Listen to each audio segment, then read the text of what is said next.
Setelah 2 kali debat Pilpres 2024, hal apa saja yang harus dievaluasi oleh KPU RI? Kita akan berbincang dengan Ketua KPU RI periode 2017-2022 Arief Budiman. Mas Arief, apa kabar? Kabar baik, Mbak Friska. Terima kasih sudah hadir. Jadi kalau yang berbeda dari Pilpres sebelumnya waktu Mas Arief menjabat, kayaknya waktu debat sebelumnya itu tidak ada pengaturan detail ya soal akronim dan juga penggunaan istilah asing. Sampai sekarang perlu dievaluasi, apa yang Mas Arief baca? Ya, sebetulnya setiap kali selesai debat, penyelenggara pemilu dan peserta pemilu pasti bertemu untuk melakukan evaluasi, membuat catatan-catatan.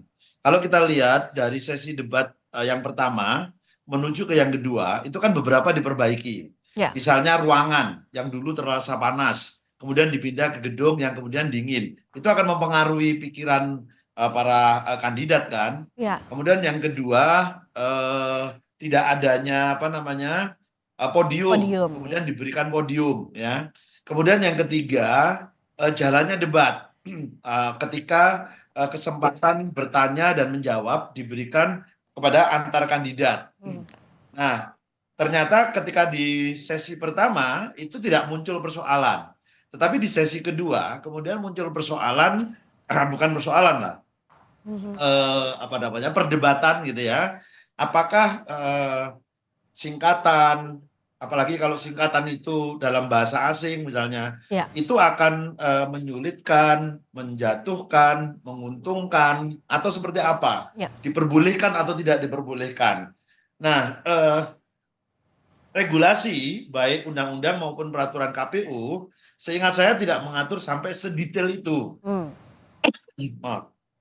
Sampai sedetail mengatur tentang penggunaan singkatan, penggunaan bahasa, pilihan kata, tidak mengatur sedetail itu. Ya. Tapi saya ingin mengembalikan kepada esensi debat sendiri, ya. Ya. Jadi sebetulnya debat itu adalah bagian dari metode pelaksanaan kampanye. Nah, kampanye itu sendiri adalah penyampaian visi misi yang dimiliki oleh masing-masing para kandidat. Nah, maka debat ini desainnya, pelaksanaannya, tata caranya harus ditujukan untuk memudahkan penyampaian visi misi sehingga mudah dipahami oleh pemilih. Ya. Kalau saya ingin mengatakan itu, maka Hmm. tata cara, prosedur maupun apa namanya, pilihan-pilihan kata, istilah dan segala macam itu juga sebaiknya tidak lepas dari esensi dan tujuan debat itu sendiri gitu loh. Ya. Yaitu penyampaian visi misi mudah dimengerti oleh khalayak luas, oleh Hmm. seluruh pemilih. Dan itu akan jadi referensi bagi pemilih untuk menentukan mana kandidat yang akan dia pilih gitu. Jadi kan kalau bisa bicara soal debat juga kita tidak bisa melepaskan itu dari strategi. Bisa jadi misalnya penggunaan singkatan atau istilah asing yang sebenarnya Mm-mm. lumrah dalam suatu tema tapi mungkin tidak mengerti secara umum oleh halayak. Ini bagaimana untuk memisahkan antara strategi dengan tujuan debat tadi, Mas Arief? Ya tentu itu tidak bisa dipisahkan gitu ya. Karena saya itu percaya bahwa tidak mungkin seorang kandidat itu bisa menguasai seluruh persoalan dengan detail Ya. ya. Kalau menguasai sebagian persoalan detail, sebagian persoalan lagi in general gitu ya, itu Ya. mungkin gitu ya. Tetapi menguasai seluruh persoalan dengan detail itu kan tidak mungkin. Nah, ya sekarang tergantung cara dan strategi masing-masing kandidat. Sebetulnya apa yang dia lontarkan, apa yang dia pertanyakan itu memang ditujukan ya, ditujukan untuk mengurai visi misi kandidat lawan gitu ya. Atau sebetulnya ditujukan untuk apa? Menjatuhkan, Menjatuhkan lawan. ya, ya memenangkan kompetisi debat gitu kan. Ya. Kita kan tidak tahu gitu ya tujuannya untuk apa. eh saya pikir perlu apa namanya apa apa apa pandangan, pikiran, cara yang bijak dari masing-masing kandidat. Saya mengusulkan sih sebaiknya pertanyaan, kemudian jawaban itu sebetulnya berkaitan dengan mendetailkan, menguraikan visi misi dari masing-masing para kandidat. Oke. Nah. Nah, bukan dengan tujuan untuk menjatuhkan. Cara dan strateginya boleh macam-macam ya. Ya. Tetapi tujuannya adalah untuk menguraikan visi misi itu. Oke.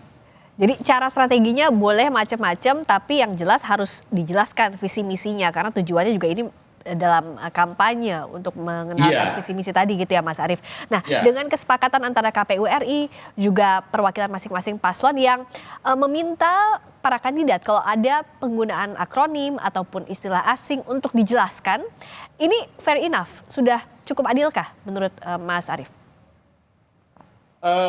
Sebetulnya, cukup adil karena semua diberi kesempatan yang sama ya. Ya. Artinya kandidat yang lain pun juga punya kesempatan untuk Hmm, menggunakan cara yang sama gitu ya, ya. dengan metode yang sama. Hmm. Tapi kalau toh mereka memilih dengan cara dan metode yang berbeda, ya tentu, tidak dilarang. Yang penting, apa yang dilakukan oleh penyelenggara adalah menjaga, koridor atau tujuan utama dilaksanakannya debat adalah tersampaikannya visi misi itu sehingga mudah dipahami oleh para apa namanya pemilih gitu loh. Hmm. Karena apa yang disampaikan oleh para kandidat ini juga akan menjadi rujukan, menjadi referensi bagi pemilih untuk menentukan mana kandidat yang paling cocok untuk dirinya sendiri untuk memilih gitu. Oke, kalau terakhir Mas Arief, dari debat sebelumnya, dari sisi penonton juga ketua KPU periode sebelumnya, apa yang perlu dievaluasi agar tadi kontennya sampai ke pemilih, calon pemilih ini Hmm. betul-betul nonton debat untuk tahu visi misinya? Hmm. Eh, Sebetulnya saya selalu mengatakan soal durasi ya. Hmm. Durasi itu terlalu singkat gitu. Hmm.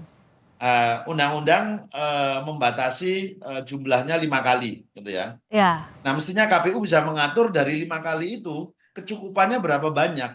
Ini Hmm. agak berbeda dengan di 2019 dan 2014. Oke. Karena 2014 dan 2019 kan hanya dua pasangan calon gitu loh. Iya, iya betul.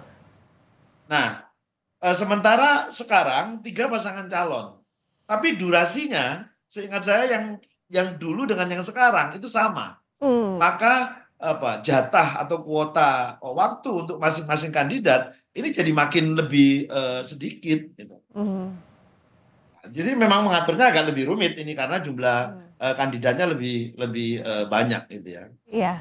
Jadi ini semoga bisa jadi catatan dan masukan juga agar visi misi dari masing-masing kandidat bisa sampai ke calon pemilih dan pemilih tahu apa saja yang akan dibawa jikalau mereka terpilih jadi presiden maupun wakil presiden di pemilu nanti. Terima kasih Ya ya Mas. dan saya Hmm? ingin debat ini bisa berlangsung lebih rileks, lebih nyantai, Ya, sehingga visi misi bisa tersampaikan dengan, baik. Dan yang tidak kelihatan di debat, antar kandidat itu ketika off air ya. ya, Itu biasanya kan terjadi, perseteruan iya, antar pendukung gitu ya. iya, Mudah-mudahan yang itu tidak terjadi gitu ya. Karena saya kan tidak bisa melihat, iya. saat off air-nya gitu.